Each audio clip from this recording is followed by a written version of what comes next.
¿Qué tal? ¿Cómo están amigos y amigas de esta comunidad? Como siempre un gusto, como siempre un placer que nos acompañen. 20 años. Se cumplen ya 20 años del fraude del 2006. Una fecha, un evento que llevó a Felipe Calderón Hinojosa a la presidencia de nuestro país después del gobierno de Vicente Fox Quesada, que durante el mismo intentó en dos ocasiones, por lo menos, si no es que hasta más, pero las más publicitadas o más conocidas mediáticamente, para frenar a Andrés Manuel López Obrador, los famosos videoescándalos y el desafuero, por supuesto. Una fecha que sin duda alguna marcó una derrota para el movimiento de Andrés Manuel, pero una derrota moral para la derecha de la cual no se han podido levantar desde ese momento. Andrés Manuel López Obrador alcanza la presidencia en 2018, pero desde 2006 marca un derrotero clave precisamente para este éxito. Vamos a profundizarlo, vamos a hablar de este fraude del 2006, vamos a hablar de esa fecha, lo que representa para la historia de nuestro país, para la historia política de nuestro país, con mi querido Jonathan Pérez, a quien saludo con muchísimo gusto. Jonathan, ¿cómo estás? Querido Jesús, qué gusto verte, qué gusto saludarte a ti y a tu hermosa audiencia. Oye amigo, pues antes que nada agradecerte tu presencia y por supuesto preguntarte, 2006, 20 años después, el tiempo puso cada quien en su lugar, ¿qué dimensión tiene esa fecha? Es una fecha muy significativa para el país. Yo siento y creo de verdad que es un antes y un después para México. Hay algunos acontecimientos que van marcando al país con fechas específicas, ¿no? El 88, el fraude del 88, cuando empieza realmente el régimen, lo que yo llamo el salinismo neoliberal. Hay otra fecha de quiebre muy importante que es el 94 con todo lo que acontece en materia económica, pero también el magnicidio de Colosio. Y hay de ahí otra fecha que me parece significativa, que es el 2006. Es un antes y un después para nuestro país.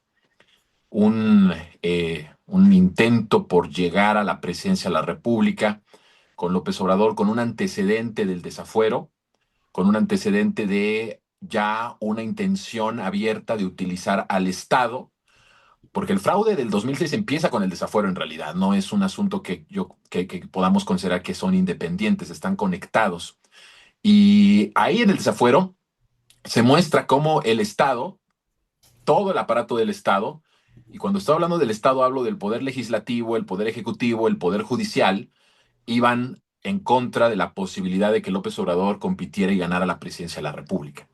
Desde ahí se construye el fraude electoral. No prospera porque era evidente que no había ninguna justificación para desaforarlo, que no había ninguna justificación para continuar con ese asedio, y es muy probable que el ejército haya intervenido.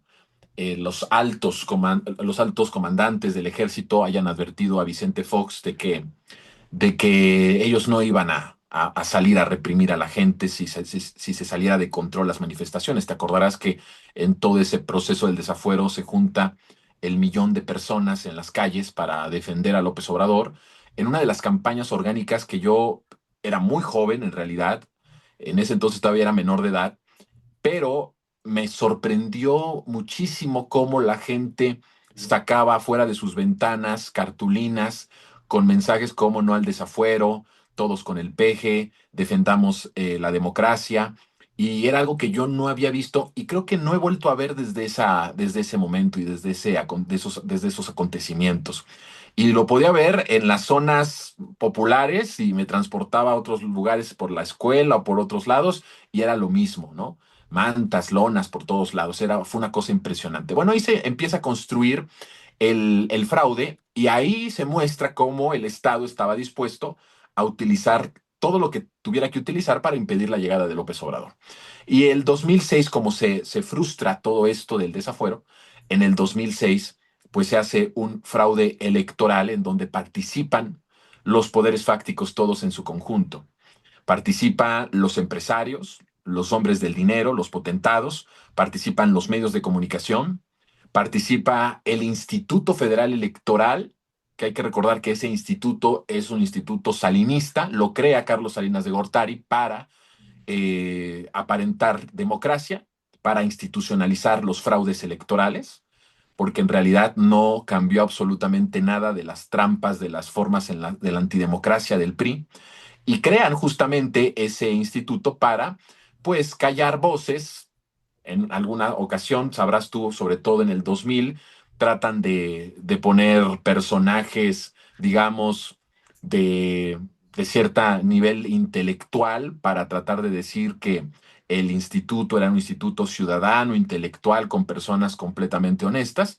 Y luego viene el 2006 con ese instituto que pues prácticamente ejecuta el fraude electoral, porque el fraude del 2006 se ejecuta también en el PREP, que estaba a cargo del instituto, y se ejecuta también en campo, en las urnas. Todo esto es un fraude muy bien estructurado con la participación y el patrocinio de todos los poderes fácticos. O sea, todos estuvieron de acuerdo, todos pusieron dinero, todos metieron dinero y lo hicieron en las urnas, lo hicieron en el PREP, lo hicieron en el conteo, todos participaron. Fue un fraude abierto, cínico, en donde como se adelantaba desde el desafuero y después con la guerra sucia, porque la guerra sucia es también un antes y un después, ahí es donde empieza a construirse el odio a López Obrador, un odio totalmente irracional a una persona que no había gobernado el país, por lo tanto, había personas en Monterrey, había personas en Guadalajara y en otras partes del norte, del Bajío y del Norte, que hablaban de López Obrador como si lo conocieran. Bueno, López Obrador no había gobernado sus estados, había gobernado la Ciudad de México en ese entonces, el Distrito Federal, y lo había hecho muy bien. De hecho, el capital político que logra tener López Obrador y el respaldo a su proyecto de nación que inició en el Distrito Federal, es prácticamente la plataforma política más importante con la que participaría en el 2006 como candidato presidencial. Pero construyeron un odio, metieron una guerra de odio y una guerra sucia que hoy en día sigue siendo el sostén de lo que llamamos la oposición mexicana. Y creo que lo hemos dicho en algunas ocasiones, el odio a López Obrador que es inducido, que es construido, es actualmente la base social que tiene la oposición. La oposición no ha ganado nada como base social por lo que en realidad significa.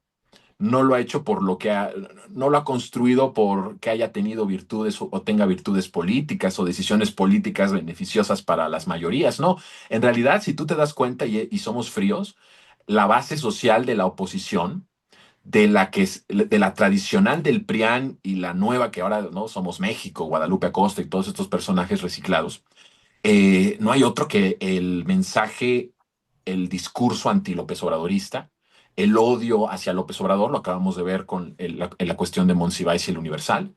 La base social del odio es eso, y se construyó a partir de esa guerra sucia que estaba justamente provocando que se cerrara lo más posible la elección para que en el momento que fuera el día de que saliéramos a votar, fuera fácil el fraude, que no tuvieran que ser un fraude tan gigantesco. Buscaron con toda esta guerra sucia polarizar, evidentemente, porque el odio lo que hace es polarizar a la población y los ambientes polarizados son ambientes políticos que son mucho más beneficiosos para la derecha que para los procesos de transformación.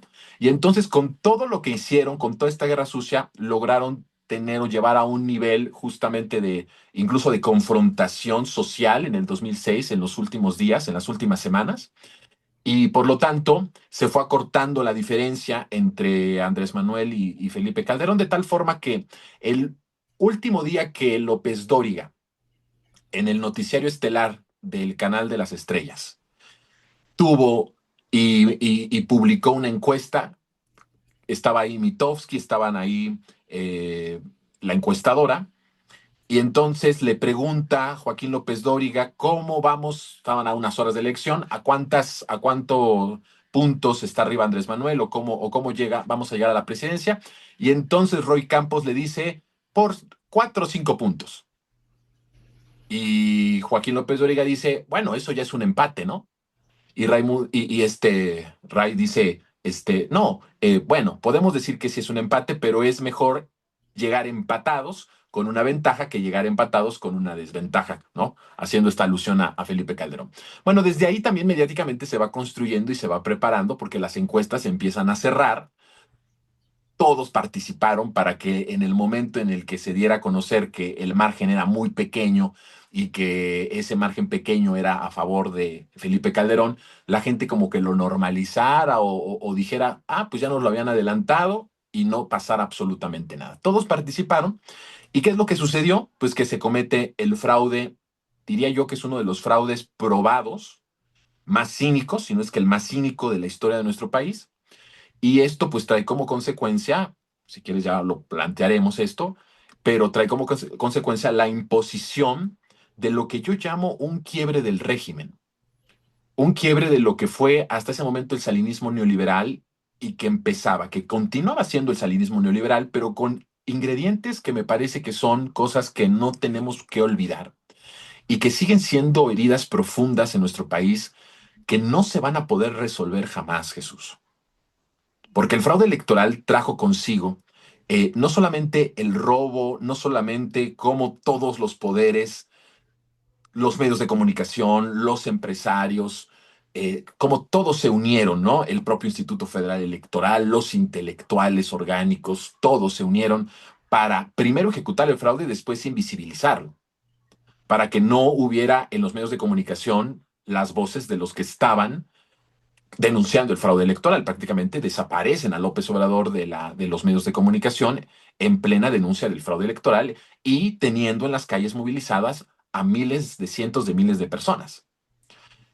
Y la imposición trae un quiebre en el sentido de que se impone en nuestro país a partir de Felipe Calderón una guerra que yo llamo es una guerra de exterminio social, una guerra que está declarada en Estados Unidos, impuesta en nuestro país, pero que fue ordenada por Estados Unidos. Luego, yo lo he venido diciendo desde hace mucho tiempo y hace poco la presidenta prácticamente lo dijo abiertamente, ¿no? Cuando dice, ni siquiera creo que haya sido una guerra que haya tomado la decisión completa Felipe Calderón, sino muy probablemente del presidente, en este caso Obama, en Estados Unidos. Y efectivamente, una guerra que se impone, pero no solamente era la cuestión de la guerra de exterminio social y de control social, porque el narco sirve como herramienta de control social, pero también esta guerra estadounidense o yanqui en nuestro territorio trajo una guerra de exterminio social. Si antes veíamos que las desapariciones forzadas eran por o en contra de los disidentes o de los que estaban, pues eran parte de la oposición en el tiempo de los 60 y posteriormente se repite toda esta parte, toda estrategia de desaparición y asesinatos de opositores en el Salinato, con Salinas de Gortari. En la guerra con Calderón era generalizado. Todos nos convertimos en prácticamente posibles víctimas, daños colaterales, y entonces se establece este exterminio para el control social, para el exterminio social. Van matando a defensores del agua, a defensores de la tierra, a personas que defendían la naturaleza. Empieza a haber un desplazamiento forzado impresionante porque además Calderón agudiza la ley minera de Carlos Salinas de Gortari, entrega mucho más, enajena mucho más suelo patrio que el propio Salinas, que es el que manda esta ley minera, enajena más suelo patrio, le da mucho más poder a las mineras en diferentes territorios, y ahí se une el Estado con los narcotraficantes para prácticamente dejarle el espacio a los mineros, desplazan poblaciones completas, empiezan las desapariciones forzadas, es decir, el daño social que le causa esta guerra es impresionante, de magnitudes que por lo menos hay una generación perdida por la guerra contra el narco, por esta guerra de exterminio, heridas que todavía no sanan en nuestro país, heridas que todavía están vigentes, que todavía hay madres que están buscando a sus hijos, a sus hijas, personas que siguen sufriendo porque no encuentran los restos de sus familiares, pero una guerra que estaba dirigida para que no encontraras los rastros de los desaparecidos. Por eso cuando yo hablo de que hay cosas irreversibles que ocasiona ese fraude electoral, me refiero al daño social por la guerra. Y hay cosas que no vamos a poder solucionar y no vamos a poder revertir. Hay un gran porcentaje, por ejemplo, solo del tema de desaparecidos, hay un gran porcentaje de desaparecidos, por lo menos estamos hablando de más de 30,000, casi 40,000 desaparecidos, del que no tenemos rastro alguno, del que no sabemos ni sus nombres, ni siquiera un apellido. Y eso va a dificultar la posibilidad de encontrarlos, porque la guerra además se trataba de eso, no solamente es desaparecer a la persona, sino desaparecer su historia, desaparecer su nombre, desaparecer su existencia. Y de eso se encargaron muy bien los que ejecutaron esta guerra y los que desaparecían, para que no hubiera ningún rastro. Estas son consecuencias, Jesús, directamente proporcionales. Es proporcional a lo que pasa en el 2006. Es decir, si en el 2006 no se hubiera cometido un fraude electoral, no tendríamos la crisis humanitaria que hoy tenemos. Y eso es importante decir. No habría el daño social, cómo se destruye el tejido social, cómo los jóvenes pasan a ser carne de cañón de los grupos criminales. Y una guerra intensa, ¿no? Además, también hacia los jóvenes. Por un lado, les cerrabas todas las posibilidades de estudio, los estigmatizabas como ninis, les obstaculizabas el que pudieran trabajar. Y por otro lado, los entregaste a los grupos criminales.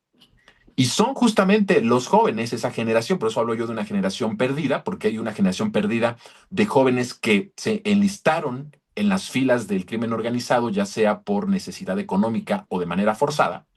Pero también hubo otra generación que se quedó en sus casas, que se quedó en sus domicilios muertos de miedo, porque sabían que si salían a las calles una bala los podía alcanzar y Calderón iba a decir que eran delincuentes, porque esa fue la forma en la que trató a la sociedad y al pueblo en general, los daños colaterales. Los que morían eran los malos y los que vivían eran los buenos.